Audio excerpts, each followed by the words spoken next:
New terminations for thousands of federal workers swept up in mass firings from the Oval Office. The president said more job cuts are coming.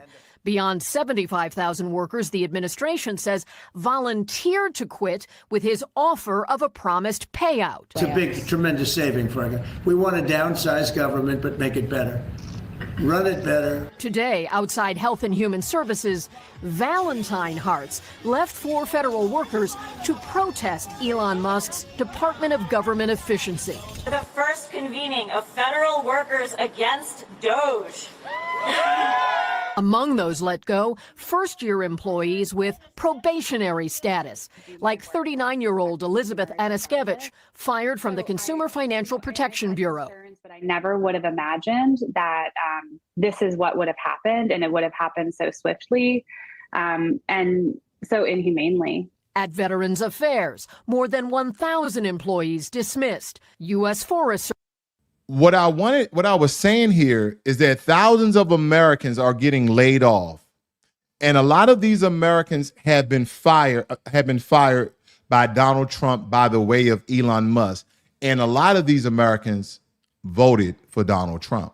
Now, I don't know what a lot of Americans were thinking, a lot of citizens were thinking when President Trump stated that he was going to streamline the government and cut government waste. Not only did he start a new organization to audit and investigate the federal government, but people had to know they were going to get laid off. And unfortunately, a lot of those people in their probationary period, the first 30, 90, 6 months, however the federal government does it, those were the first to go.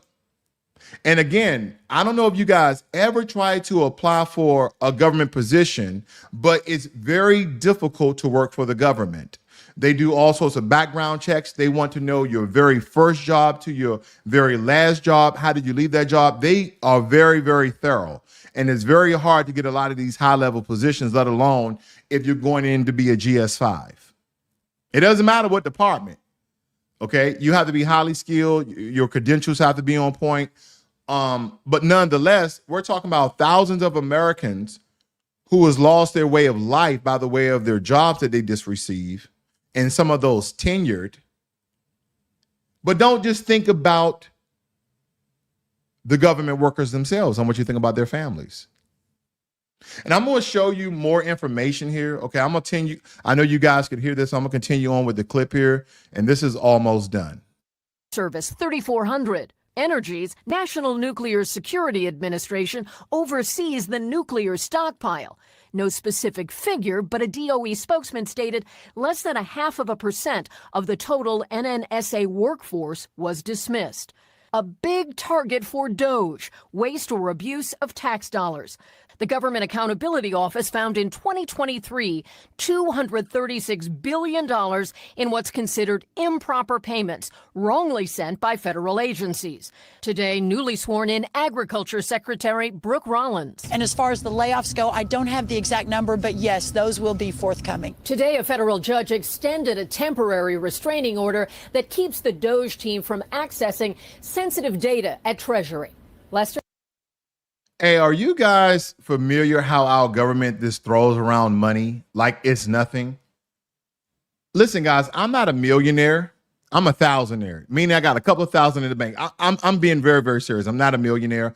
I'm not a billionaire. But could you guys fathom how much $1 billion is? And they just show some evidence that the government paid $236 billion in payments that went nowhere.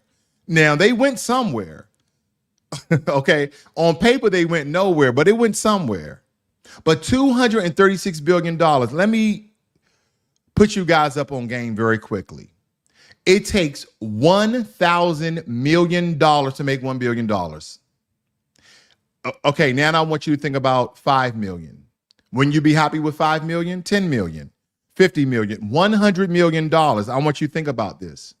If you hit the lotto, if you hit Powerball, $100 million is a lot of money. But now we're talking about 236 billion, and 1,000 million makes 1 billion. That's astronomical. But nonetheless, a lot of Americans are being laid off. don't get me wrong. I do believe that the government should have been streamlined, but I just think there's a better way to go about this. Now, we just was talking about DHS because in an effort to shape federal agencies, the Trump administration has dismissed over 400 employees from the Department of Homeland Security. And this came about from a broader strategy to reduce the size of government and eliminate positions deemed unnecessary. Like, that position's not necessary. That position's not necessary. And the layoffs have sparked debates about national security implications and the administration's approach to immigration and border control. Now, supporters argue that the reduction will lead to a more efficient DHS, while detractors fear it may compromise the department's ability to respond to threats. And the Trump administration maintains that these changes are essential for cutting down on bureaucratic inefficiencies and reallocating resources to more critical areas. See, again, they keep talking about that the detractors and those part of the department are crying out and how these are threats to, the governments and how we should streamline, but no one's talking about the people. There's no government, there's no country without the people. Be one to you, Jesse, as well. There's no government without the people. So while I'm all for DOJ. I love some of the things that they're doing, but again, the president has the power to slow this down. And I'm only saying slow this down for the sake of the people, of the American citizens, which a great portion of them actually voted for Donald Trump. There's a lot of people getting fired. Okay, there's a lot of people getting fired. Nearly 10,000 fired, they state. This is a very large, reduction in workforce because the mass firings across various federal agencies has led to widespread confusion and concern among a lot of government employees. No government employee believe that they're safe. Many workers were given minimum notice, with some receiving just 30 minutes to vacate their offices. You have to go, you have 30 minutes. And the abrupt nature of these layoffs have been criticized for lacking due process and fairness. And unions have filed lawsuits that are challenging the legality of the terminations, arguing that they violate established employment protections. And the administration defines the layoffs as a necessary measure to reduce government size and eliminate inefficiencies. So by having me, the government is very inefficient because I work for you. And we have to look at the long-term impact on the public services, and employee morale remains to be unseen because the government is already slow. Have you guys ever went to a government building? You ever went to a government facility by the way of the state or federal? And you just like, every time I come here, it's such a long line. Now I want you guys to picture thousands of Americans getting fired. And as I always have done this in these past couple of broadcasts when we're talking about DOJ and the layoffs from all these federal agencies that are affecting American citizens, the one thing I pointed out was a couple of clips that involve high-profile Democrats that stem back from Al Gore, Bill Clinton, Hillary Clinton. And I think it's only right that I search and went out. Don't worry, I only took a couple of hours to do this. Don't worry about it. I did it for you guys. To show someone that whether you black, white, Hispanic, Asian, or otherwise, a lot of people voted for this particular gentleman here. Very popular gentleman. A lot of people voted for him to be president. He became president for 8 years. But some people, and I'm not stating you guys are liberals or conservatives or Republicans or Democrats. I just believe that if we put it on paper, majority of people be conservative, not stating that you're a Republican. But even Barack Obama and a lot of those old school Democrats, because when Joe Biden came on the scene, for some reason, the Democratic political party became very, very, very, very liberal. But I will say this, it did start with Obama, with a lot of the passing of the LGBTQ legislation. And I'm not against anyone identifying or being what you are, being what you be, and they should have equal rights just like everyone else. I'm not stating that. But a lot of the legislation that Obama signed into law benefited people simply because they were part of the LGBT community. I know your counter argument. Your counter argument is, well, they did the same thing for black folk when they did civil rights, which wasn't really civil rights. It was equal rights for everyone. Oh, they did it when they did affirmative action. I want you guys to look at the benefactors of affirmative action. Oh, they did it when they did DEI. I want you to go back and look at the Department of Labor to tell you that majority of people who benefited from DEI was no other than white women, white men, Hispanics, Asians, LGBTQ, and then black Americans were at the bottom. You don't have to call me a liar. Just do the research for yourself and then pat yourself on the back for doing a good job. But without haste, without waste, let me let you guys hear Barack Obama. One of the commitments that I made to the American people was that we would do a better job here in Washington in rooting out wasteful spending. We don't need to wait for Congress in order to do something about wasteful spending that's out there. Cutting waste, making government more efficient is something that leaders in both parties have worked on. We haven't seen as much action out of Congress as we'd like, and that's why we launched on our own initiative. I think it's only fair. I think it's only fair that we also look at the Democrats, and I can kind of go back. Don't get me wrong. Let me see if I can go back here and pop up politics. Okay. I want to pop up politics just to see if I can find that other clip. I thought I could find the other clip with Hillary Clinton on it, and everyone's talking. These Democrats were really talking heavy about, I don't know what tab I have it in. Okay. I save clips for reference. I do save clips for reference. But there's been a lot of people that's laid off, unfortunately. And then overnight, they cut massive cuts to Medicaid. If you're new to Black Logic, please hit that subscribe button as well as that like sub button. The like sub button helps everyone to get inside the room and be a part of the conversation. So again, this may affect you, somebody you're close to, a family member, a child, okay, a neighbor, okay? And look at some of the departments that they're going to reduce or increase to the budget. Now, agriculture, they're going to reduce it by $230 billion. So anyone who is related to the federal government with agriculture, look out for that. Education and workforce, they're going to reduce it by $330 billion. They're reducing the deficit with energy at $880 billion, almost $1 trillion. And matter of fact, we're already over $1 trillion. Financial services, they're going to reduce it by $1 billion. Homeland security, they're going to increase it by $90 billion. The judiciary branch increased deficit by $110 billion. Natural resources, reduce that by $1 billion. Oversight in government reform, reduce that by $50 billion. Transportation infrastructure, that should have been increased so we can have a better infrastructure, but no, it's reduced to $10 billion. Ways and means, okay, increased deficit by more than 4.5 trillion. Raised the debt limit by $4 trillion. They made a little comment down here. Where was it? There we go. It states that the Energy and Commerce Committee has to reduce the deficit by at least $800 billion over 10 years. The Energy and Commerce Committee overs the Medicaid budget. So that's 880 cut the Medicaid and other federal programs that fall under the committee's responsibilities. And for a lot of you, isn't it very weird that Medicaid and a lot of these supportive social programs for Americans who needs assistance, how they fall under all of these weird departments? I mean, why is Medicaid under the Department of Energy and Commerce? This is a question.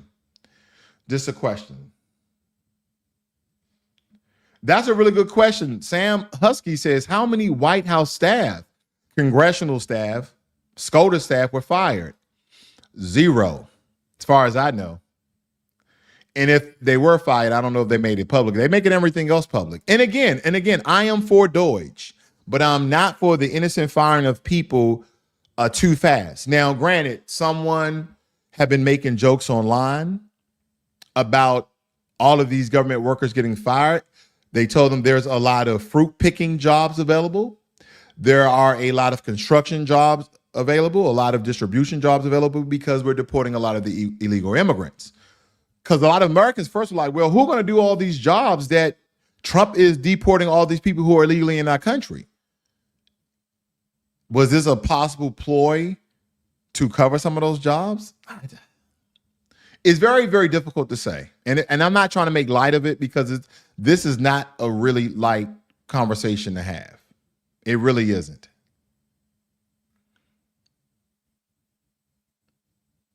Because the House committee passed significant cuts to Medicaid and food stamp programs. And the legislation is aimed to reduce federal spending on social welfare programs.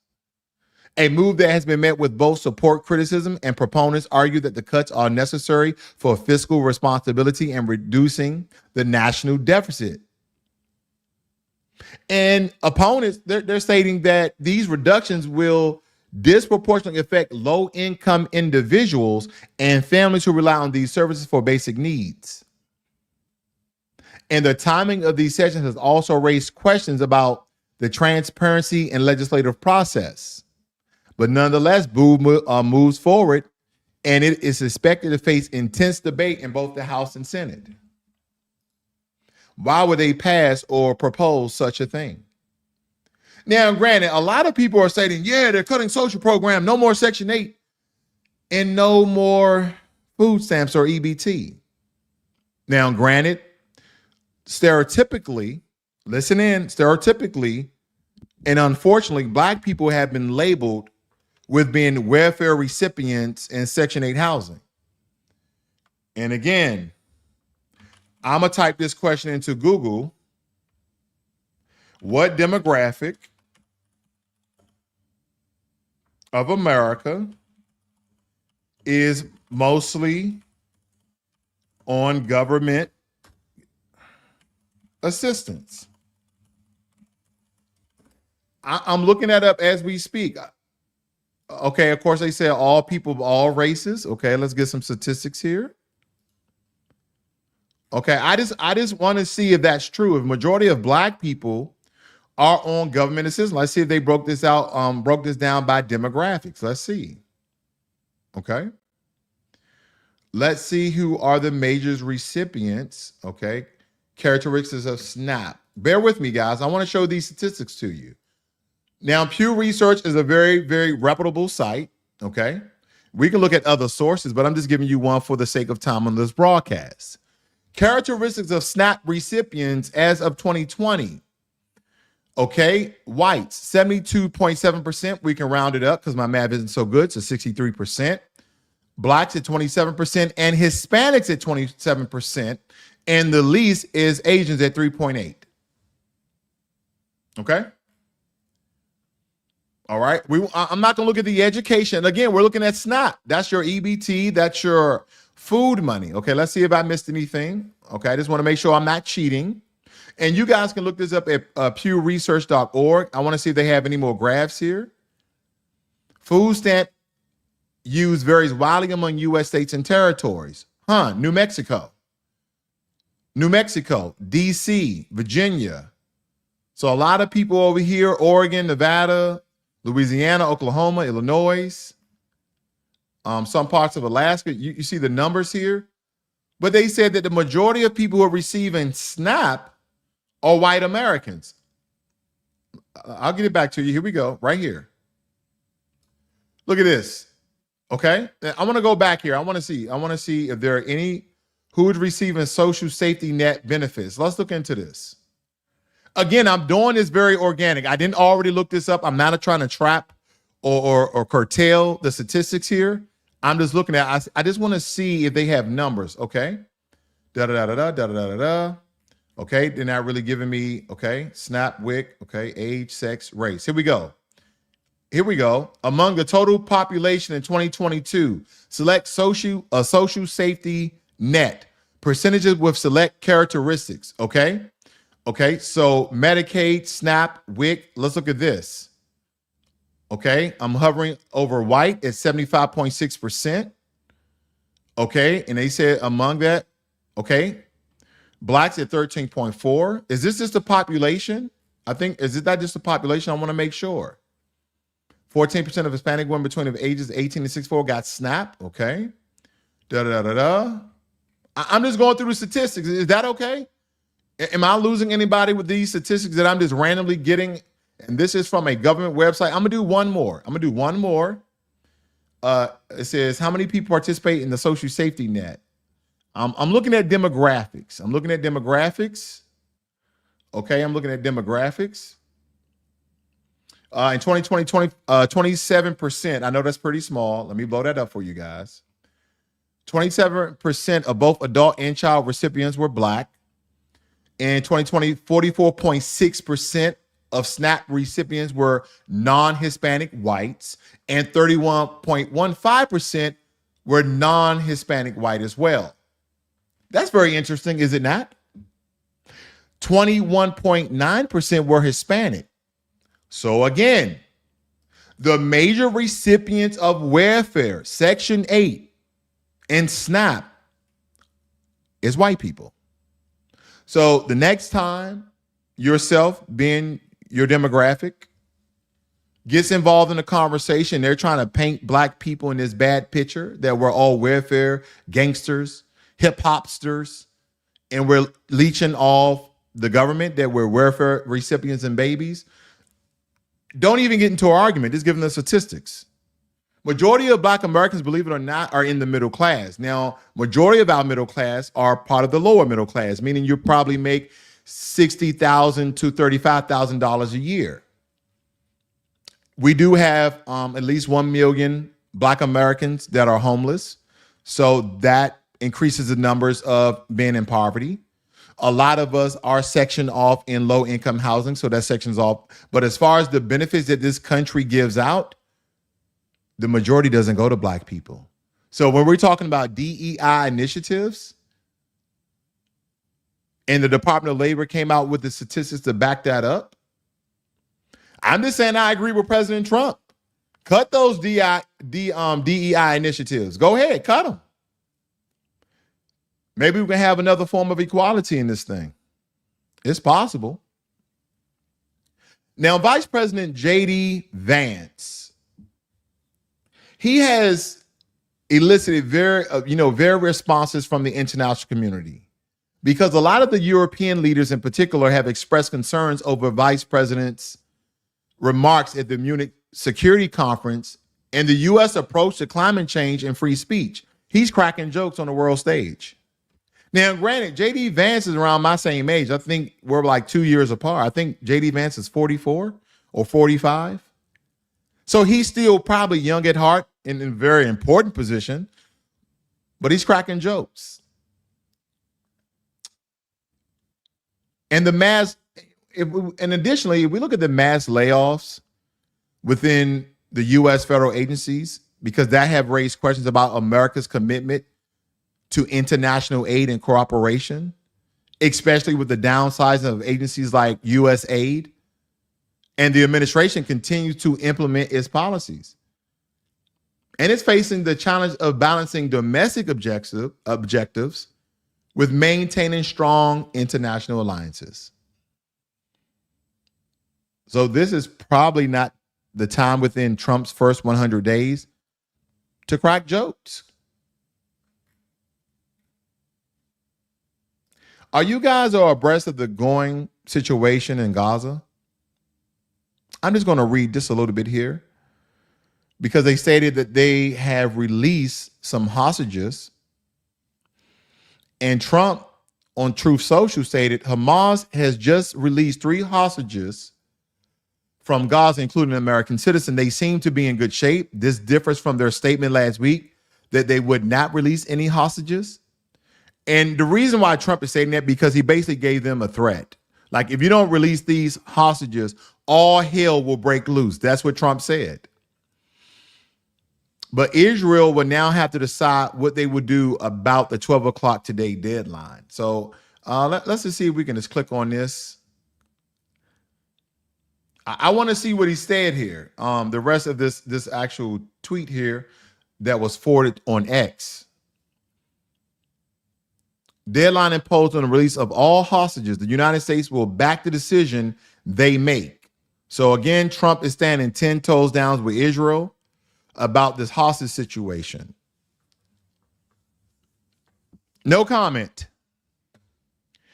Did you see that video that a lot of the Jewish entertainers got together against Kanye West? Now, I don't have it because basically they were giving Kanye West the middle finger. And the reason behind that protest was that Kanye West has come out with a lot of what they deemed and labeled anti-Semitic tropes and anti-Semitic statements and comments, and that he has retracted from his apology to the Jewish community. And so the Jewish community made what I call a silent sort of video where a bunch of them just wore F you fingers to Kanye. Okay. And I think at the end, Adam Sandler actually said F you, you know? Yeah. Because usually you might have one or two rabbis from the Jewish community come out and state that, they will talk about people being anti-Semitic, but you never seen them all together come out against one person. So that was very, very different. And the one thing that shocked me when I saw, a lot of these Jewish people come out and do this somewhat of a silent video to really show their, defaming Kanye West, to turn their nose up at him of the comments he's been making. I didn't see not one black Jewish person.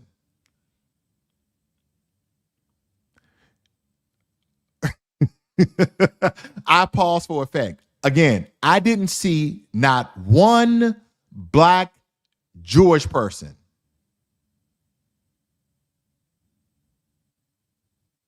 And the reason why I'm bringing that up, because a lot of us deem being Jewish is being a certain race and or ethnic. I've even talked to some Jewish people and they told me that being Jewish is an ethnic. I said, if they tested your DNA, your blood with, let's say, a person from the UK, from Britain, who's not Jewish and they're Christian, would your blood work come back the same if both of you seem to be and appear to be Caucasian? Because I was always trying to find out what race, or when they say ethnic, do they mean ethnic within the Caucasian white race, or they mean something different altogether? Because I think a lot of the people are very confused. And not that we need to know their race, that isn't important. But the point I'm making is, and I want to ask you guys here in the audience, are there any black Jewish people? Because I've met black Jewish people, but when the entertainers got together to give the middle finger to Kanye West, I didn't see not one black Jewish person. So I'm just asking because I'm ignorant. Are there any black Jewish people that you know? Do any other black Jewish people or entertainment, do they actually exist? Wait a minute. What was the short, dark-skinned black guy's name? Very famous. He used to tap dance. Sammy Davis Jr.? Wasn't he Jewish? Hold on. I'm just, again, I just want to make sure I'm not being stupid. Sammy Davis Jr., was he Jewish? This is why we have the internet. I'm just popping this over. I'm being very organic right here. I didn't try to change anything, okay?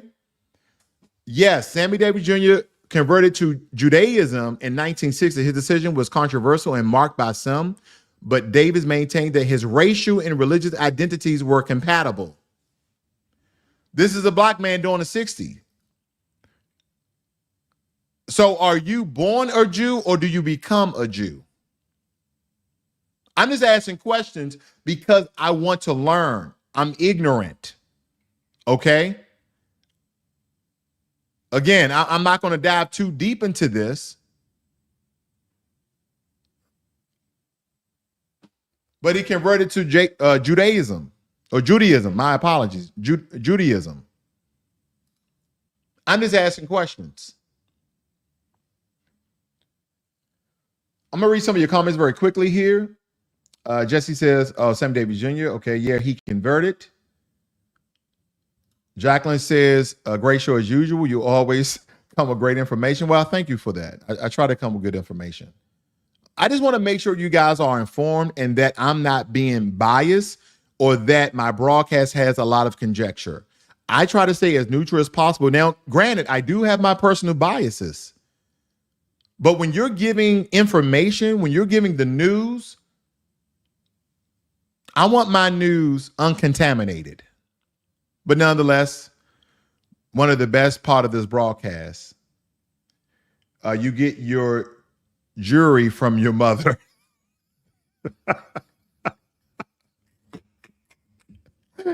Okay, Rock. Rock is cracking jokes. You caught me off guard. I shouldn't have read that out loud. But anyway, this is the best part of the broadcast because I have an opportunity to teach you guys about somebody that you probably do not know. But I want you guys to think about every time you enjoy a glass of fresh juice, you sip on a smoothie, or you're using a juicing machine, you're benefiting from the brilliance of a Black woman whose name has been nearly erased from history. We're talking about Madeline M. Turner, the innovative inventor who revolutionized fruit pressing by designing an efficient and practical fruit press.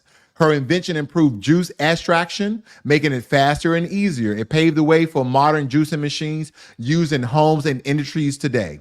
Her patent, granted back in 1916, was a major step forward in food processing technologies. So when you see all of these commercials with all of these old guys on TV pushing these juice machines, I want you guys to think about no other than Madeline M. Turner, because she's the one who patented the juice machine.